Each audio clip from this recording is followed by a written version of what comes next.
Là, je suis dans ma Golf R, j'ai une Golf R. Je préfère cette voiture à la F8. Et c'est un fait. Vraiment. Bon, bien que la F8 ce soit exceptionnel, mais vous allez voir où je vais en venir.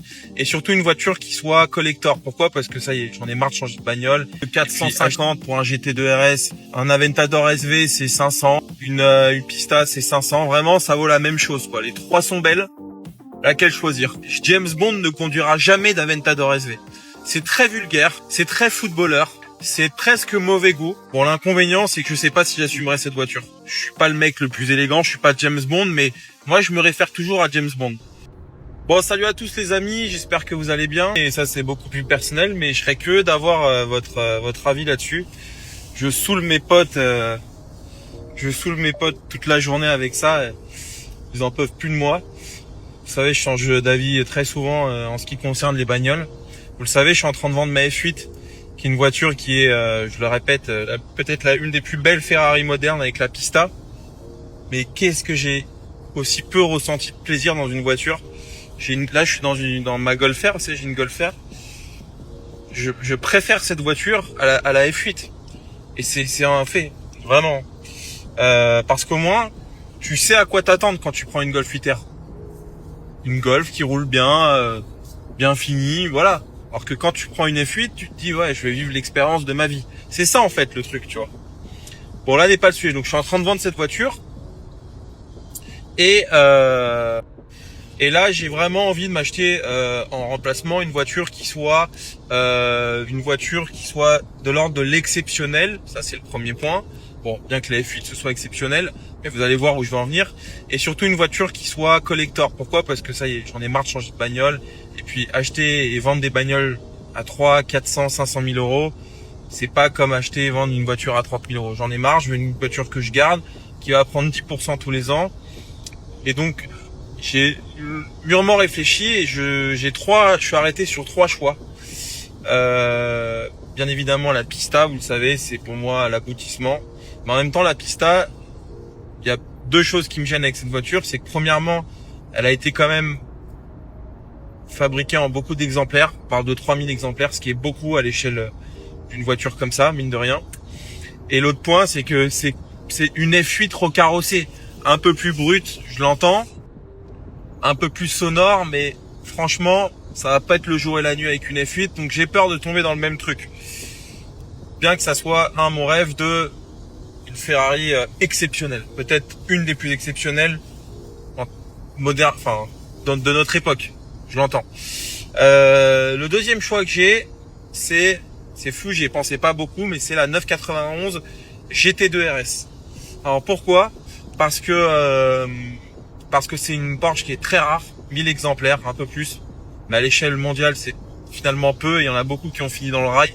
Parce que pour le coup, c'est une voiture qui est extrêmement brutale, et je pense qu'il doit donner beaucoup de plaisir. J'en ai conduit quelques-unes, mais pas assez pour avoir un vrai avis sur cette voiture, mais qui doit donner beaucoup de plaisir finalement à conduire. Donc j'hésite beaucoup avec cette voiture, et je pense que ça va prendre de la valeur, vraiment. Et le troisième choix, vous allez voir, vous allez être surpris, c'est l'Aventador SV. Roadster ou coupé, je suis pas encore arrêté. Je trouve que le coupé est plus joli. Pourquoi? Parce que c'est très limité, 600 exemplaires. Ça va prendre de la valeur, t'as un V12 Atmo. Bon, l'inconvénient, c'est que je sais pas si j'assumerai cette voiture. Je suis pas le mec le plus élégant, je suis pas James Bond, mais moi je me réfère toujours à James Bond. Et James Bond ne conduira jamais d'Aventador SV. C'est très vulgaire, c'est très footballeur, c'est presque mauvais goût, mais je pense qu'en termes de plaisir, il y a rien au-dessus. Donc je sais pas. James Bond pourrait conduire un GT2 RS, il pourrait conduire une Pista sans aucun doute. Peut-être pas rouge, mais une Pista grise, tu vois, il la conduit tous les jours. Mais en même temps, la 91 GT2 RS, j'ai l'impression d'avoir presque sa grande sœur, la GT3 RS. Donc j'ai besoin aussi d'une voiture que quand je la conduis le dimanche, elle me file une banane de fou, quoi. Et je sais pas si la GT2 RS, ça va me donner ce plaisir que je recherche, quoi. J'ai pas besoin d'un truc performant parce que j'ai déjà des choses performantes, et puis voilà, j'ai d'autres projets automobiles en parallèle, notamment la 92 GT2 RS, mais comme Porsche ils sont dans la merde, à mon avis la GT2 RS elle va être surproduite comme la GT3 RS. Et ça me fait chier, ça va être encore un truc que tu vas payer 500 000 €, qui va être d'un point de vue performance exceptionnel.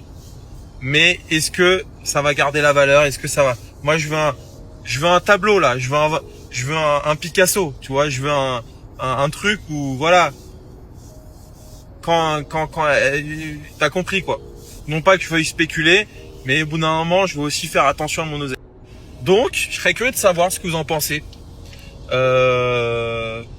Les trois voitures valent plus ou moins le même prix, entre 450 pour un GT2 RS, un Aventador SV c'est 500 aussi, 500, voilà.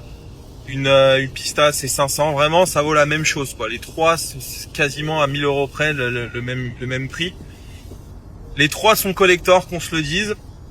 Les trois sont exceptionnels. Les trois te donnent beaucoup de plaisir, les trois sont belles. Laquelle choisir? À vos avis. Plusieurs choses déjà. Première chose, on organise là, je crois que c'est le 1er avril ou le 7 avril, je sais plus, je vous confirmerai la date.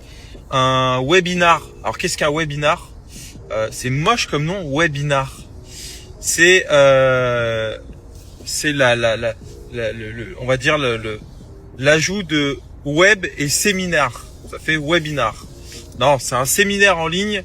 C'est en gros une table ronde avec pas mal d'acteurs du dépôt-vente automobile en France. Voilà, on est en train d'inviter tout le monde, donc notamment à tous les gros réseaux qui pèsent dans le game. Donc Simplicicar et les autres. Simplicicar, Ioni a confirmé sa venue.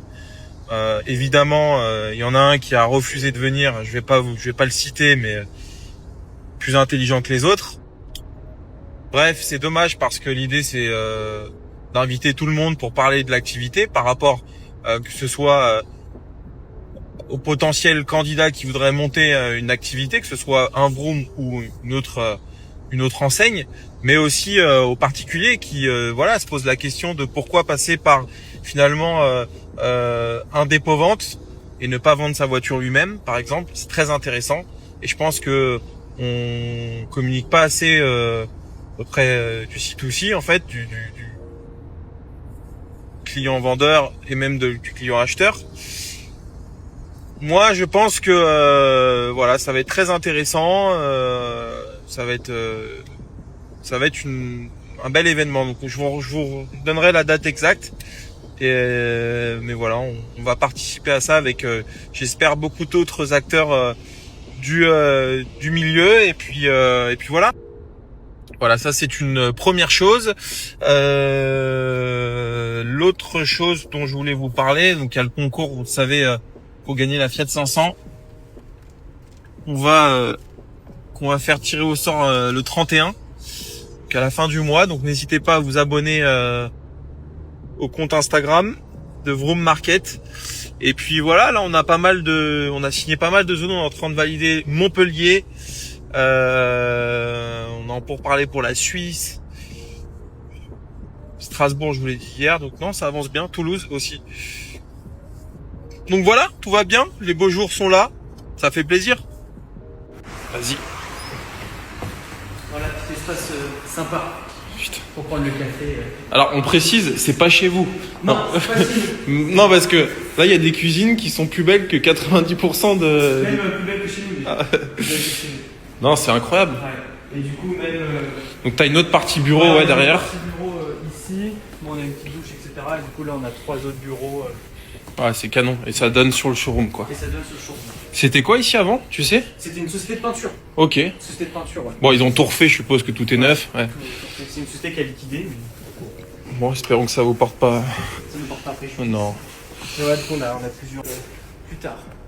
Ouais, t'as un espace d'or. Donc tu disais, là, tu vas clôturer. On va tout clôturer, on va mettre un grand portail, on va clôturer ça à 1,80 m pour bien sécuriser. Ok. On va enlever la partie ici pour gagner plus de place. Ouais. Et on va aligner toutes les voitures. T'as calculé le nombre de caisses que tu vas pouvoir mettre? On va pouvoir en mettre une cinquantaine avec l'intérieur. Ah ouais. Quand on aura 50, ça sera un truc de fou. Bien, ouais. Ça sera déjà bien. Bon bah trop bien. Ouais. Tu nous fais visiter un peu les bureaux.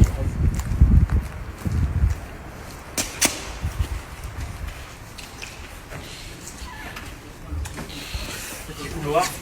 Bon, là, les clients passeront par là ou pas? Non, Pas- pas d'entrée Ouais, ici. elle passe. Porte d'entrée ici, donc c'est que les clients. Avec Ok. les bureaux, 3 bureaux ici, à dispo. Magnifique. Voilà. Non, bah trop cool. Et attends, je veux que tu montes la cuisine. Suis-moi, suis-moi. Bon, ça, c'est pas une partie normalement qui est trop réservée aux clients, mais bon. Pour les clients. Les clients VIP.